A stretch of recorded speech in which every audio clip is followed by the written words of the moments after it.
والرزق إلهي نور حضرة صاحب النية في الحرب بالإمام الدنيان والصفوف لازم هذا المكان ربنا تعالى زي ما نعمل بالصلوات والتسابيح والأذواق الجميلة من أجل خلاص نفوسنا جميعا.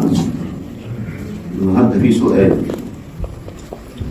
سأله إنسان للسيد المسيح: ماذا أعمل لأجل الحياة الأبدية؟ جميل إن الإنسان يفكر يسأل ربنا سؤال زي ده. معظم الناس تيجي تطلب من الكنيسة ومن آباء الكنيسة بخصوص موضوعات خاصة بيهم، مشاكلهم، همومهم، حد ما عنده مرض، حد عنده ضيقة، حد عنده تجربة، أي حاجة. الموضوع ده يبقى مسيطر عليهم قبل بحيث إن هو غير النقطة دي ويلحوا فيها مرة واثنين وثلاثة وعشرة. لكن موضوع الأبدية ده مش على بالنا خالص. ودي رب المجد يسوع المسيح دايما بينبهنا ليها. خلوا بالكم، أنت تحتوي المشكلة مش المشكلة تحتويك. ما تخليش المشكلة تسيطر عليك. لو هي المشكلة احتويتك مش هتعرف تعيش أبدا. أنت خرجت من المشكلة دخلت في مشكلة ثانية، دخلت في مشكلة ثالثة، مشكلة رابعة. هتفضل طول عمرك داخل في موضوعات تحتويك أنت وتبقى مدروخ مش قادر تفوق لنفسك.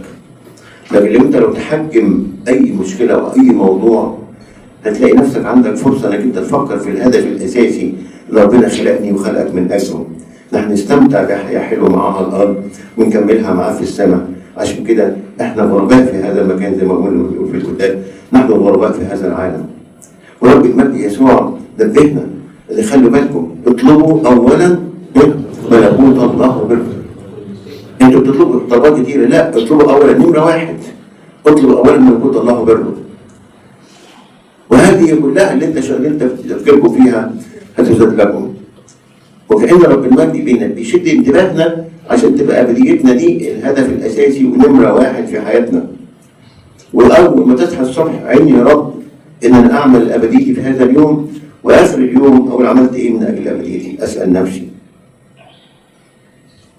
بحسب وصايا المسيح وحسب تعليمه وحسب ارشاداته لينا زي ما قال لنا في انجيل النهارده.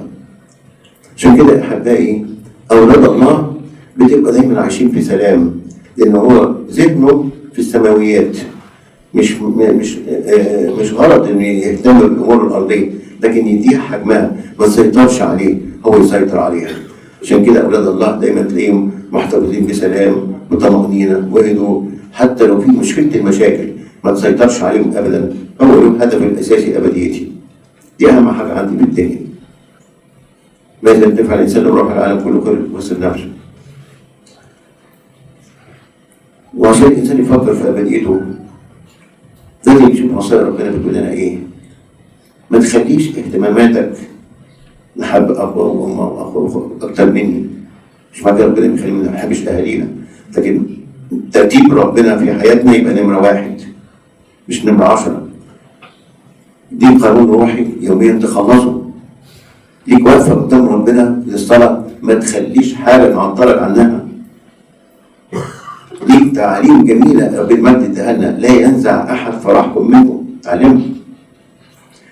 ليك طقس جميل تستقبله بفرح. عشان كده الكنيسة أول يوم في الصوم بتستعمل الدف وتصلي أيام شبه كده يعني فرحانة بالصيام، مش زعلانين ان الصيام جاي نقعد نعدله يبقى هو فاضل كذا وكذا وكذا. اولاد الله الروحيين دايما ينظروا لكل تعليم ربنا اداها لنا من خلال الكنيسه ومن خلال الكتاب المقدس لمصلحتنا ولخدمتنا ولحياتنا الابديه. يبقى ناخدها ونتقبلها بفرح مش بتذمر. يا لسه هنصوم تاني كمان، لسه هنعمل ايه من الابديه. عشان كده احبائي دعوة المسيح لنا النهارده: اطلبوا اولا ملكوت الله وبره. تتنقى النفس بالصيام وتتطهر تكون عندها استعداد تسمع كلمة ربنا بفرح، وعندها استعداد انها تدرب نفسها التدريب الروحية الجميلة. درب نفسك، صوم عينك، صوم لسانك، صوم افكارك، صوم جسدك، صوم حواسك، صوم مشاعرك، صوم قلبك، صوم كل الحاجات اللي هي بتقلب عليك المشاكل والاوجاع دي كلها. اديها تدريب صوم. لا تخرج كلمه رديئه من افواههم. كفايه صوم لسانك. ده انت لو صومت لسانك هتبقى سعيد جدا جدا جدا، لا تخرج كلمه رديئه من افواههم. وتصور نفسك انت ما تطلعش كلمه ملهاش لازمه من فمي.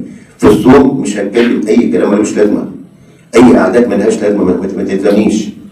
يا قعدات لها فايده، يا قعدات في موضوع مفيد، يا ما ملهاش لازمه.